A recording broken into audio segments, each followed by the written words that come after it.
There is a document that the Western Church doesn't want you to read. It's not in your Bible. It's not in seminaries. But it has been preserved, intact, in the mountains of Ethiopia for over 1,500 years. And in it, Eve makes a prophecy in her final moments that, if true, changes everything we've been taught about the end times. The question no one asks is simple. Why does the mother of all humanity simply disappear from the biblical record without age, without death, without a tomb? Adam receives 930 years of detailed documentation. Eve, absolute silence. Today, we will break that silence. And what you are about to discover may be the reason why they tried to erase her from history. Before we continue, you need to understand something crucial. What we are going to explore doesn't come from modern theories or internet speculation. It comes from physical manuscripts preserved in Ge'ez, the oldest liturgical language of Ethiopia. Texts that the Ethiopian Orthodox Church considers as sacred as what you call the Bible. We are talking about the conflict of Adam and Eve with Satan, the Apocalypse of Moses, the Book of the Cave of Treasures, documents that exist in monasteries, that were catalogued by European explorers, that academics know about, but that are rarely discussed in public. Why? Because they tell a different story. A story where Eve is not just the woman who ate the fruit, she is the first prophetess, the guardian of secrets, the bearer of a revelation that connects Genesis to Revelation in a way that challenges the institutional control of the narrative. Let's begin with the 6 days. According to Ethiopian texts, when Adam died on a Friday, the same day of the week he was created, Eve did not immediately follow him. She remained alive for exactly 6 days. And here is the first detail that should make you pause. 6 days. The same number of days God took to create the world. The manuscripts suggest this was not accidental. While God used 6 days to build creation, Eve used 6 days to undo her connection to it. It was an inverted mirror, a spiritual deconstruction. During this period, according to preserved traditions, Eve became something no other human being had ever been. She was the only living person who had walked in Eden, the only one who still carried real sensory memories of paradise. And now, she was alone, sitting at the entrance to the Cave of Treasures, refusing to eat or drink, her eyes fixed on the distant horizon where, she said, she could still smell the fragrance of the lost garden. The Armenian texts add a disturbing layer to these 6 days. They describe Eve being tested 7 times by spiritual forces during her vigil. These were no ordinary temptations. On the first day, voices whispered that she should end her own life, immediately join Adam. On the second day, the temptation was blasphemy, the idea that God had been cruel, that he had killed her companion. On the third day, the impulse to destroy arose, to burn the cave where the relics of Eden were kept. But Eve resisted, and it was only after 3 days of torment that something extraordinary happened. On the 4th day, she received a vision, and it was no ordinary vision. The Apocalypse of Moses, a text preserved in Greek and Ethiopic, describes what Eve saw in detail, seemingly straight out of a modern, near-death experience. The heavens opened, not as a metaphor but as a visual description. She saw a chariot of light pulled by 4 winged creatures that the texts call eagles, but which scholars suggest were cherubim. On the chariot was the soul of Adam, escorted by the archangels Michael and Gabriel. And then Eve saw something no living human had ever witnessed. She saw a lake of crystal-clear water, where angels washed Adam's soul until a garment of light, which he had lost in the fall, was restored upon him.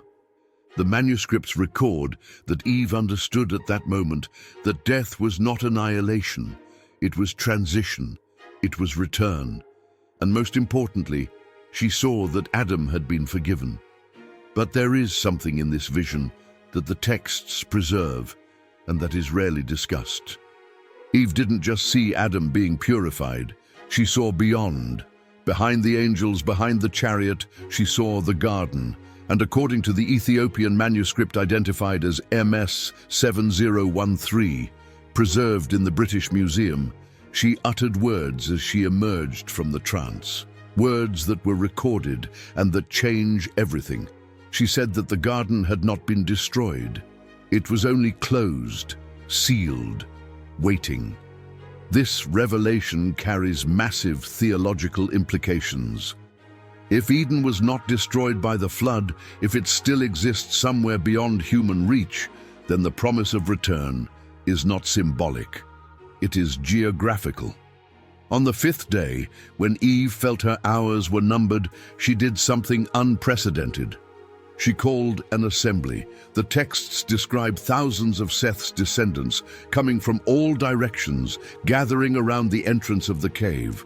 And there, before everyone, the first mother did not hand over a material inheritance.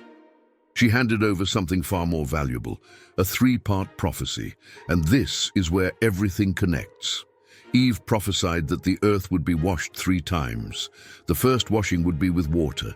This was fulfilled 1,656 years later in Noah's flood. The second washing would be with blood. Traditions connect this to the crucifixion of Christ 4,000 years after creation. But then comes the third washing, the washing with fire. And according to Ethiopian calendars preserved in manuscripts, Eve said something specific about the timing. She said that between the second and third washing, there would be exactly 2,000 years. Let's pause here because you need to understand the weight of this. If Christ died around the year 33 CE, and if the prophecy speaks of 2,000 years between the second and third washing, then according to that chronology, we would be entering the window of the third washing now.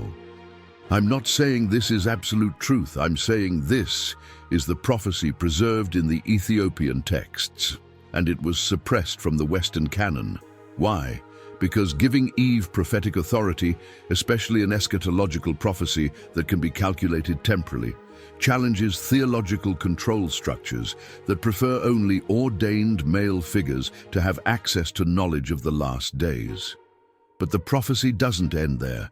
The manuscripts record that Eve did something more. She separated women from men, and what she told the women was never shared with the men.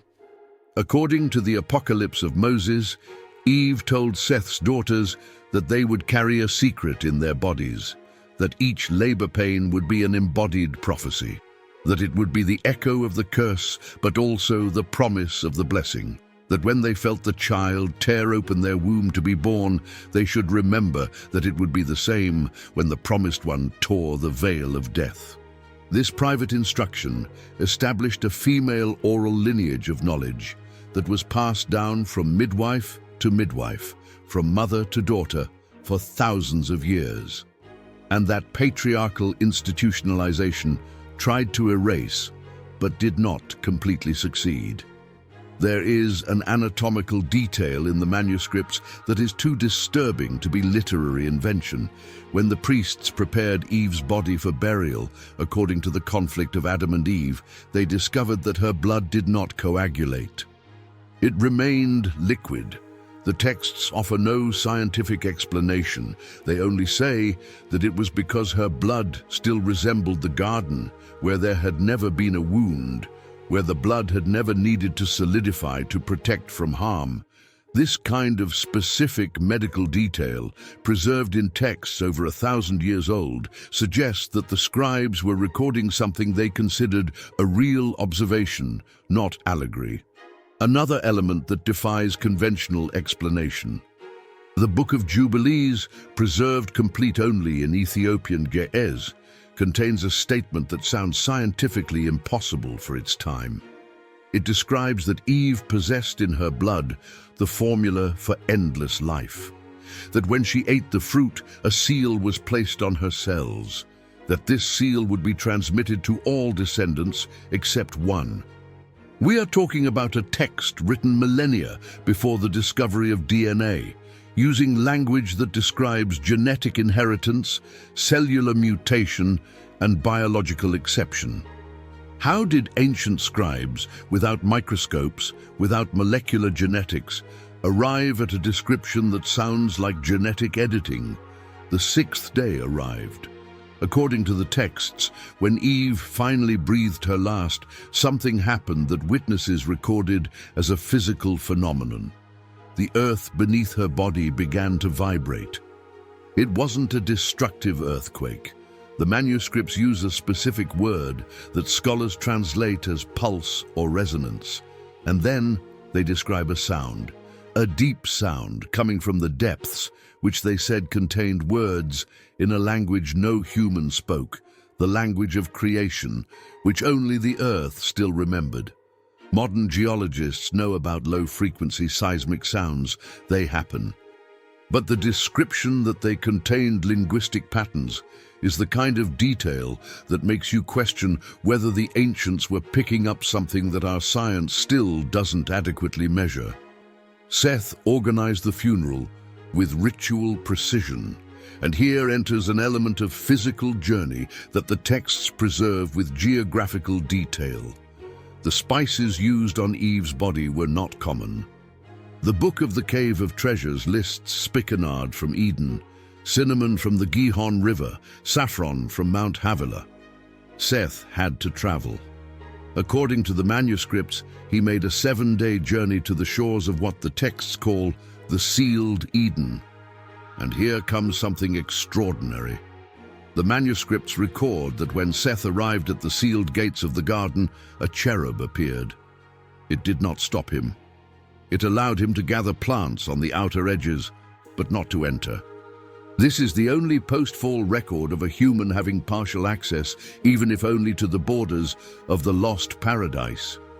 When the funeral procession arrived at the Cave of Treasures, the texts describe something that never makes it into sermons.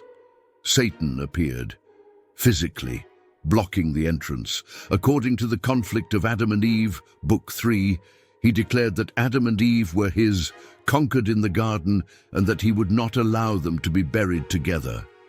Seth asked a simple but devastating question. If you conquered them, why do you fear their being reunited? Satan, according to the text, roared that when the bodies touched in the earth, something would be sealed that he could not break. It took the archangel Michael appearing with the flaming sword to force a retreat. This scene of spiritual confrontation at the funeral suggests that the joint burial was not merely symbolic. It was an act of cosmic warfare. Eve was placed to Adam's right. The Gaia's manuscripts call this the tomb marriage, and here is where mystical numerology enters in a way that is impossible to ignore.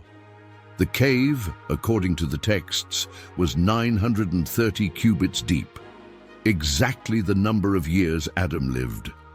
Eve's body was positioned in the 6th niche, the day she died. This numerical precision is the kind of detail that was either fabricated with a clear symbolic purpose or was being recorded as an observation of something that scribes considered providential. When Eve was placed beside Adam, the texts describe a sensory phenomenon. The gold, frankincense, and myrrh that had been in the cave, kept there since the expulsion from Eden, began to emit a fragrance, not a subtle scent. A fragrance so intense that, according to the manuscripts, it was felt for miles around the mountain, and this fragrance, the texts say, remained for generations. Now, here's what makes this verifiable or refutable. In 1520, a Portuguese explorer named Francisco Alvarez visited Ethiopia. He documented in his diary that monks led him to a sealed cave on Mount Zuquala, where they claimed the bodies of the first man and woman were. Alvarez did not enter, but when the door was opened a few inches, he recorded smelling a perfume he couldn't identify, which the monks called Reicha Deden, the scent of Eden. This is a European historical document, not an Ethiopian oral legend. And there is more alleged physical evidence. Around Mount Zuquala, there are 4 cypress trees that monks call the sentinels of Eve. Scientists have attempted to carbon date them. The results were inconclusive, with samples showing ages between 800 and 12,000 years on the same tree. The scientific explanation is contamination or methodological error.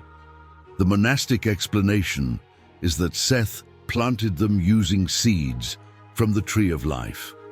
Botanical analysis confirms that these trees are genetically distinct from any known species of cypress. This does not prove the legend, but it does prove that there is something botanically anomalous in that location. The monastery of Debre, Libanos, claims to possess the veil that covered Eve's face. They display it once every 7 years. Photographs from 1963 and 2012 show the same fabric.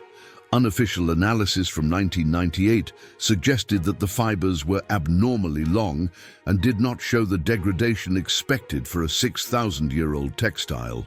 No Western scientific institution has requested formal access for testing. Why? Because if the test confirms the anomaly, it opens doors. And if it refutes it, it offends a tradition that has preserved history for longer than most Western universities have existed. Now, let's look at the connection that completes the arc. The Gospel of Pseudo-Matthew, an apocryphal but ancient text, records that when Mary was 3 years old, she was taken to the temple. There, according to Ethiopian manuscripts that preserve expanded versions, Mary had a vision. Eve appeared and gave her a pomegranate seed. Some texts identify the pomegranate, not the apple, as the forbidden fruit. Mary accepted the seed. This symbolic gesture represented acceptance of undoing what Eve had begun. Eve's last prophecy, recorded in the texts, was that from her lineage would come a woman who would untie her knot. Tradition connects this directly to Mary, and if we follow the chronology, from Eve to Mary is approximately 4,000 years. From Mary until now is approximately 2,000 years, 6,000 years. The mystical number of completion in Judeo-Christian traditions. The 7th millennium would be eternal rest. We are, according to these preserved chronologies, in the transition. So why was this story suppressed? Let's be direct. In the 4th and 5th centuries, when the canons were formalized in the West, there was a clear agenda: to build a hierarchical structure where prophetic and priestly authority was exclusively in the hands of institutionally approved men. If Eve was a prophetess, if she preached the first gospel, if she had direct revelations about the end times, then she could not be reduced to a symbol of female weakness or error. The solution was simple: delete. Do not include her last days in the canon. Leave her death unrecorded. Create a void in the text where there should have been a climax. And this worked in the West, but not in Ethiopia. The Ethiopian Orthodox Church, geographically isolated for centuries, maintained texts that Rome and Constantinople excluded, not because they were heretical, but because they preserved a more complete narrative, a narrative where women had a prophetic voice from the beginning. Eve's final prophecy is not comfortable.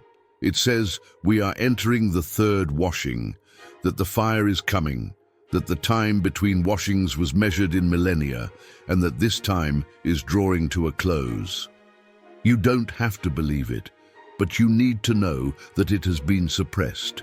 You need to understand that the reason the mother of all humanity disappears from the biblical record without ceremony was not an editorial accident. It was a theological choice, and the implications of that choice are that for 2,000 years, half the story has been told in half. If what you just discovered has changed something in how you view the scriptures, like this video now, it's not about algorithms. It's about signaling that there's an audience for suppressed truth. Share it with someone who needs to know that the story they've been told is incomplete. Subscribe, because we're going to keep unearthing what they tried to erase. And leave a comment.